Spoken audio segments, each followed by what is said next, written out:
Quoi? Pourquoi? Je ne pouvais pas te l'expliquer. Je cherchais juste le bon moyen, le bon moment pour te le dire. On se voit tout le temps. On se voit toujours. Joseph, Qu'est-ce que ça... Seigneur, pour qu'il prenne pitié de moi.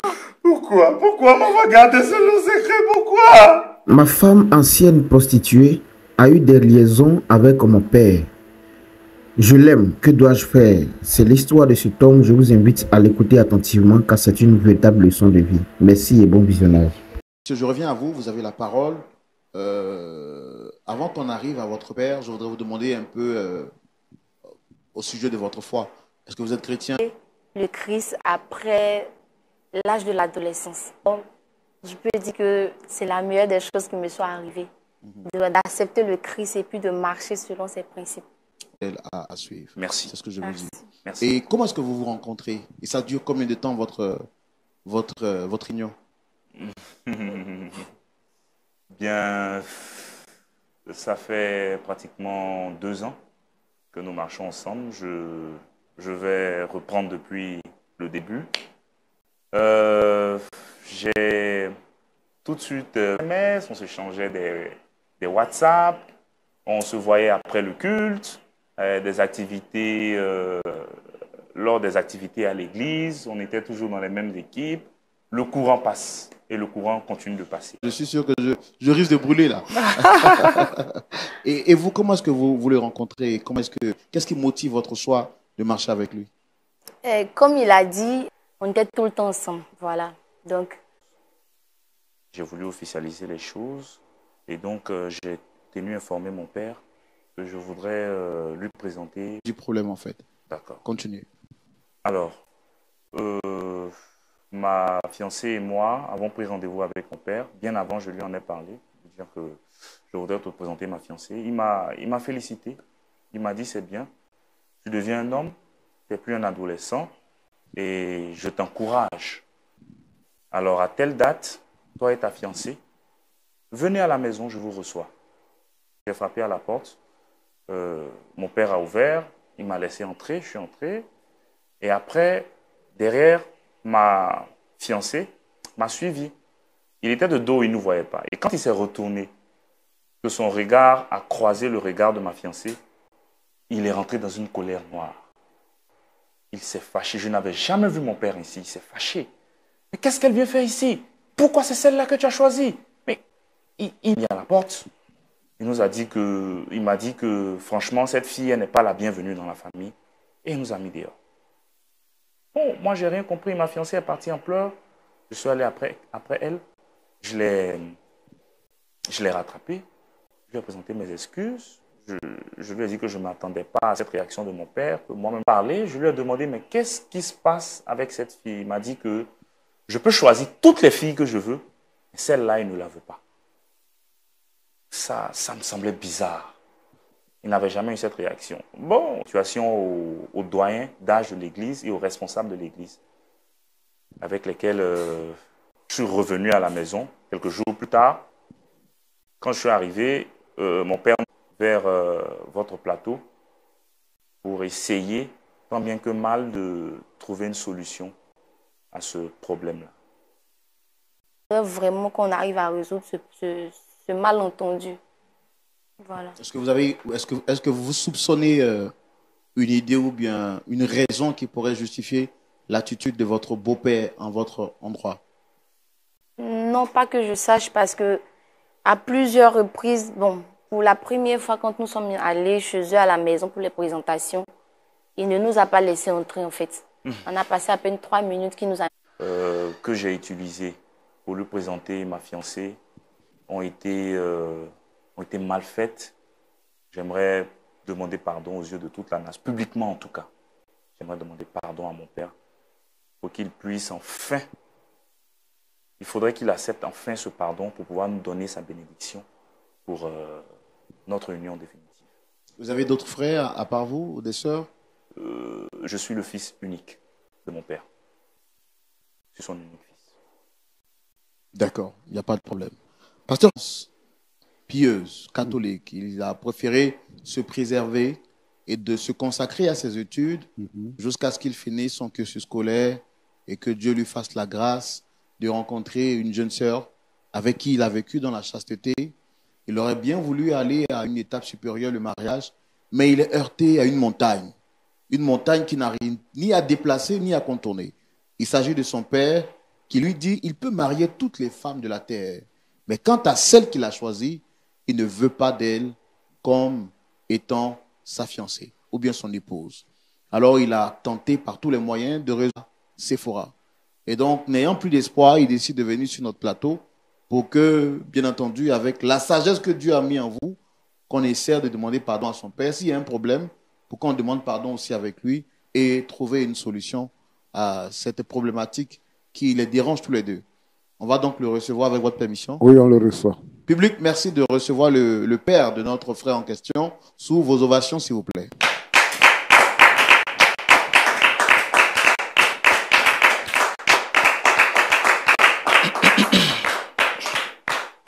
Shalom à vous, monsieur. Installez-vous. Le visage fermé. Est-ce que vous pouvez me donner un sourire quand même, s'il vous plaît? Voilà, là, vous êtes encore plus beau. Ouais. Là aussi, déjà beau, mais avec le sourire, vous êtes déjà encore plus beau. Merci. Bienvenue sur notre plateau. Je suis le frère Roland. Et c'est moi qui ai échangé avec vous pour vous dire qu'il y a des personnes qui souhaitaient vous rencontrer. Vous avez demandé de plus amples informations et je vous ai dit que quand vous serez là, vous allez comprendre un peu de tout. Alors, je suis Roland et puis en face, vous avez le pasteur Jean-Yves Tchoumou et d'autres frères et sœurs dans la foi. C'est un plateau qui a pour vous. C'est mon fils unique. D'accord. Je le connais très bien. Et la dame juste à côté? Plus ou moins. Je ne la connais pas bien. D'accord. Mais par le biais de mon fils, je l'ai croisé une fois. Ok. Alors, il nous a dit ici qu'il y a un problème entre vous. Et je vais savoir, est-ce que tout va bien réellement entre vous? Je l'ai dit, c'est lui qui a souhaité vous voir. Il est là, on va lui donner la parole et il va vous parler de ce pourquoi il vous a fait appel ici. Allez-y, monsieur. Bien. D'abord, papa,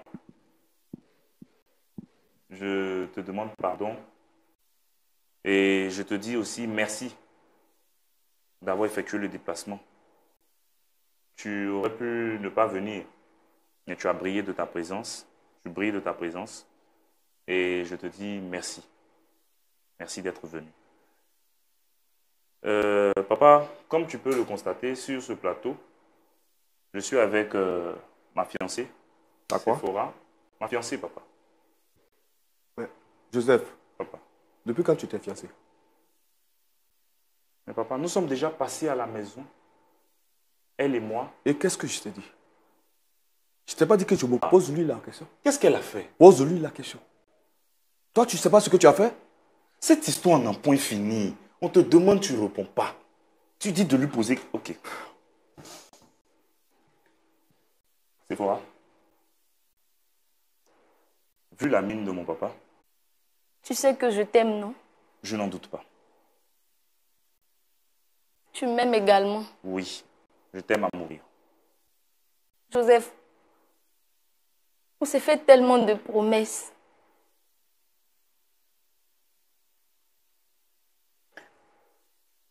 Joseph, tu m'aimes sincèrement? Je t'aime, qu'est-ce qu'il y a? Parle-moi. En vrai,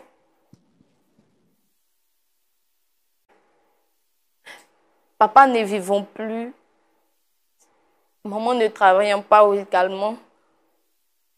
Elle n'arrivait pas à faire certaines activités pour subvenir aux charges de la maison.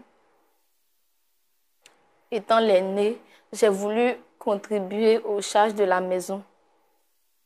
C'est ainsi que j'ai voulu m'adonner à des métiers. En fait, au départ, j'étais soit nounou ou servante ou serveuse. Mais Joseph, tu sais très bien que ce salaire-là ne peut même pas couvrir les charges de la maison. J'ai décidé quand même de garder le boulot. Mais c'était sous une autre couverture. Au-delà de ça, j'offrais mon corps pour de l'argent. Joseph, crois. Pourquoi? Je ne pouvais pas te l'expliquer. Je cherchais juste le bon moyen, le bon moment pour te le On se voit dire. tout le temps. On se voit toujours. Joseph, Qu'est-ce que ça veut? Seigneur, pour qu'il prenne pitié de moi. Pourquoi? Pourquoi maman garder ce long secret? Pourquoi? Joseph, je t'en supplie. J'ai tellement payé pour tout ça. Je te demande pardon. Joseph. Pardon. Joseph. S'il te plaît, crois-moi. Je me suis convertie il y a bien longtemps.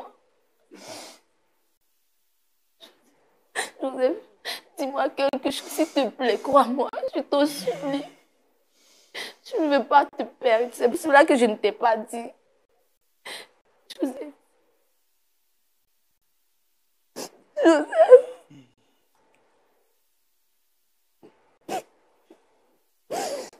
Joseph, s'il te plaît. Mon fils, qu'est-ce que tu fais? C'est quoi ça? Lève-toi. C'est l'éducation que tu as reçue? Papa, Qu'est-ce que tu viens de faire là? Je lui pardonne. Quoi? Papa, je lui pardonne. Avec tout ce que tu viens d'entendre? Papa, je lui pardonne. Tu deviens fou, mon fils. Qui es-tu pour la juger? Qui sommes-nous pour la juger? Une femme qui a couché avec ton père, qui a eu des enfants, qui a eu enfant même avec ton Papa, papa. tu es un humain, je suis un humain. Nous pouvons commettre des erreurs, papa. Mon Dieu. Qui sommes-nous pour la juger? Qui Tu deviens sommes-nous? fou, mon frère. Papa, je Tu ne suis deviens pas fou. Je dis non. Papa. Cette relation-là, je dis non. Papa, moi je dis oui, Ok. je l'aime. Et c'est ce que nous allons Je voir. l'aime, je resterai avec ma fiancée Sephora. Joseph, tu deviens fou. Papa, Je il n'y t'en a prie. pas de place pour la folie. Si tu veux, c'est de la folie, mais la folie dans Et notre tradition, tradition, fétichisme, j'en ai c'est de rien l'abomination, mon frère. à faire. Papa, C'est de j'aime l'abomination, ma femme. mon fils. J'aime ma fiancée. Pas dit cette vérité à votre aujourd'hui. Est-ce que vous continuez toujours? Attends, quelles sont ces questions que vous me posez? Vous avez dit que le chien ne change jamais sa manière de s'asseoir. Donc, si vous estimez qu'elle n'a pas changé, ça veut dire aussi que vous n'avez pas changé. L'attitude de votre père, la position de votre père. C'est comme si votre femme deviendrait aussi sa femme, puisqu'il a même eu une relation avec elle dans le passé. Et grave, il y a un enfant qui est sorti, en fait, qui est né de cette relation, malheureusement, qui n'a pas survécu. Je dirais une faute avouée et à moitié pardonnée. Ma fiancée a certes longtemps gardé le secret, peut-être parce qu'elle elle avait peur de ma réaction, ou peut-être qu'elle avait peur de me perdre. Moi, je ne peux la juger. Joseph. Mais je l'aimais tellement que j'avais peur de le briser. Bah, Il m'a séduite à tous les niveaux. Je vous ai dit, nous sommes dans la même communauté. Vous voyez là, il est prêt à me pardonner. Et lui, c'est une bénédiction du ciel. Je ne justifie rien tout ce que j'ai fait. Mais une chose est sûre, avec Dieu, je sais que je mérite aussi le pardon. Et c'était une façon pour Dieu de me pardonner. C'est pour toutes ces raisons que je me suis dit que Dieu seul pourra me sortir de cette situation. Mais je n'ai jamais pensé que son père irait jusque-là. Comment est-ce que vous avez vu, si jamais on arrive à vous réconcilier, est-ce que vous auriez comment est-ce que vous allez vivre de savoir que vous êtes sorti à la fois avec le père et bientôt, quand le mariage sera consommé, vous allez sortir avec le fils. Est-ce que vous seriez capable de vivre au milieu du père et du fils? Avec Dieu, on peut tout. Merci. C'est difficile parce que il y a eu déjà quelque chose avec le père, mais c'était dans une autre vie. Une autre Sephora. Et aujourd'hui, Dieu me donne la chance de vivre une autre Sephora. Une Sephora plus mature. Une Sephora qui est prête à pardonner. Parce que, oui, moi aussi, je lui ai pardonné. À M. Conan, j'ai pardonné. J'étais vulnérable. Mais il a profité de moi aussi. Mais je lui ai pardonné. Et Dieu a demandé de pardonner aux autres. Si lui m'a pardonné, c'est que moi, je ne suis personne pour vouloir à qui que ce soit. Je veux juste vivre heureuse. Je veux juste avoir la possibilité de vivre un bonheur. Pasteur Tchoumo, je vais vous donner la parole au risque de pouvoir fondre en l'âme. C'est très difficile cette situation, de voir que nous commettons des erreurs dans le passé. Et même quand le Seigneur nous pardonne, les hommes semblent figés sur nos erreurs et nous pardonnent difficilement. Votre point de vue, ce sera tout de suite dans la rubrique à la loupe de la parole.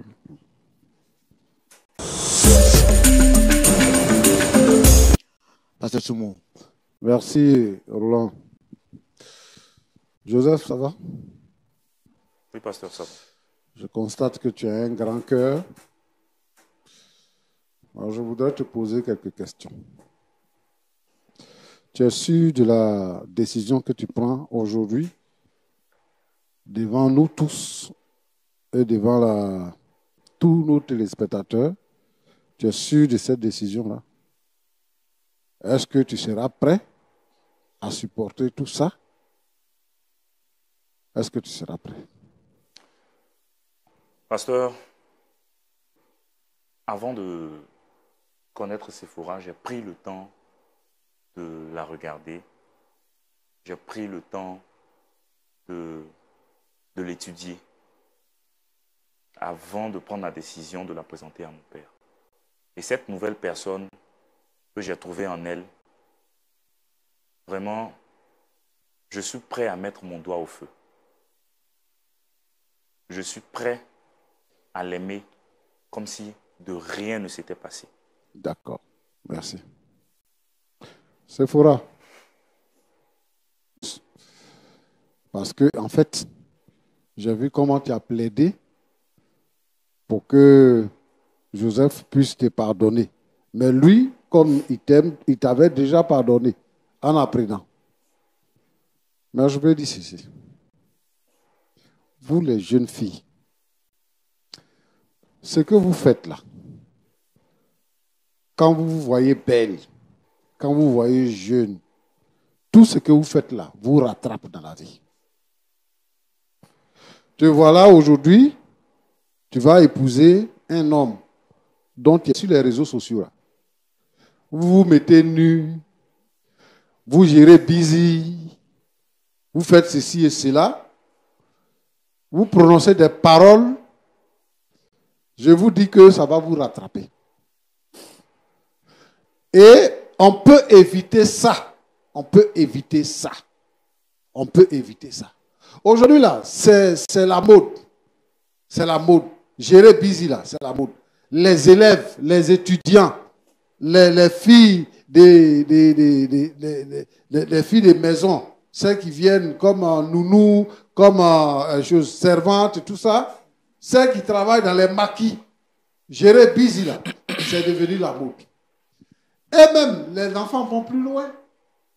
Ils s'en vont ménager des boissons fortes. Et puis ils prennent les filles 2, 3, on dit ça, patouze. Quand vous allez devenir femme là, qui va te marier? Parce que ceux qui sont avec toi dans la classe là, il y a 2, 3, 4, 5, ils sont venus coucher avec toi. À ton avis, quand tu vas devenir femme, entre eux là, qui va te marier? Ça sera compliqué. La plupart du temps, les femmes que nous avons épousées là, c'est avec elles on est parti à l'école ensemble. Donc on se connaît. Tu as vécu une vie dans le quartier, tout le monde te connaît. Quels parents qui seront prêts à t'accepter comme les belles-filles avec ta mauvaise vie? Voilà ce que ça donne.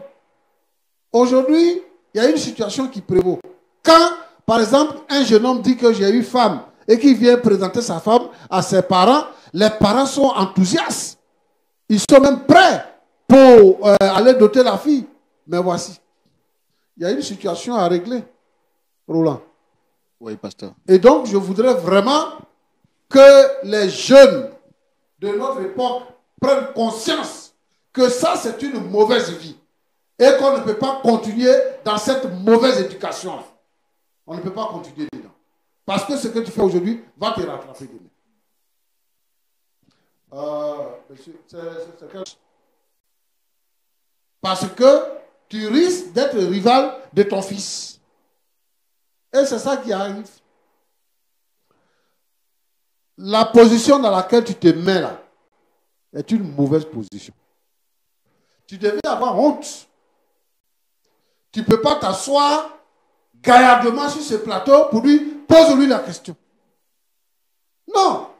Un père sage, quand tu sais qu'il y a eu ça dans ta vie, ce que tu fais, c'est que quand ton fils vient te présenter la fille, tu les reçois.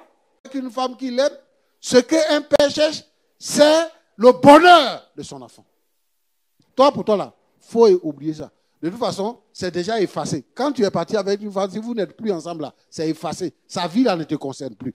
Considère que ton fils a eu sa femme et qu'il va l'épouser. Donc, ce que vous avez fait avant, là, il faut enlever ça dans ta tête. Il faut la regarder maintenant comme ta fille. De toute façon, c'est ta fille. Donc, il faut la regarder comme ta fille. Je veux maintenant que tu pardonnes à cette fille-là et à ton garçon. Il faut enlever la malédiction que tu as prononcée. On ne prononce pas la malédiction sur son enfant. Dieu est contre ça. On bénit au contraire son enfant. Si tu maudis ton enfant, ton seul enfant, qui lui arrive malheur, dans tes vieux jours, qui va s'occuper de toi? Qui va prendre soin de toi? Aujourd'hui, tu es en forme, tu es en bonne santé, tu marches, tu vas, tu viens, tu peux faire ce que tu veux. Mais les enfants que nous mettons au monde là, c'est le jour. Parce que j'imaginais pas ce jour-là, comment est-ce que j'allais m'arranger pour lui dire la vérité. Mais là, le plus important, c'est que la vérité soit dévoilée au grand jour. Mais le plus important aussi, c'est qu'il m'ait pardonné. Qu'on puisse aller sur de nouvelles bases. Un réconfort, ces paroles m'ont réconforté. Et je voudrais que Séphora soit mon seul et unique amour. Pour cela, je suis prêt à tout sacrifice. Je n'ai pas envie de vivre une vie désordonnée. Je la veux, elle et elle seule. Quant à mon père, je voudrais qu'il fasse l'effort d'accepter la décision que j'ai prise. Je voudrais qu'il essaie de se mettre à ma place, vu que je suis son fils unique, qu'il se mette à ma place et qu'il accepte que Séphora, c'est mon choix, c'est avec elle que je veux passer le restant de ma vie. Merci. Monsieur Conan, vous avez quelque chose à dire? D'abord, je retire ma parole envers mon fils. Je retire ma parole. Et désormais, je vais considérer sa femme comme ma belle-fille. Est-ce que vous lui dites de plein cœur? C'est pas parce que vous êtes à la télé, au revoir. Est-ce que vous pouvez les recommander aussi à la grâce de Dieu, s'il vous plaît? Ok. Tu es fidèle, notre Dieu et notre Père. Tu es le véritable. Nous te disons merci pour M. Conan et ses enfants. Pour cette affaire. Seigneur, tu as permis que les cœurs puissent se rapprocher et que le pardon soit prononcé. Seigneur, pour la suite de l'histoire, je voudrais que ta grâce repose sur eux. Tu es le Dieu qui pardonne. Tu es le Dieu qui guérit. Tu es le Dieu qui bénit. Alors, Seigneur notre Dieu, bénis cette famille et que le mariage se passe dans de meilleures conditions. Dans le nom de Jésus-Christ. Je voudrais prier, Seigneur notre Dieu, pour toutes les familles où on peut retrouver ce genre de situation. Seigneur notre Dieu, que le Saint-Esprit agisse dans ces familles-là. Et que, Seigneur, la situation compliquée soit réparée et que la guérison divine intervienne. Bénis chaque famille, Seigneur. Bénis chaque fille en souffrance qui regrette son passé. Seigneur notre Dieu, au nom de Jésus-Christ. Amen. Amen. C'est avec donc cette prière que nous allons nous dire au revoir. Nous devons retenir comme moralité de cette vidéo que nous devons faire très attention de nos passés. Aujourd'hui, nous sommes jeunes et nous vivons la vie que nous voulons. Mais dans 5 ans, dans 10 ans, notre passé peut nous rattraper.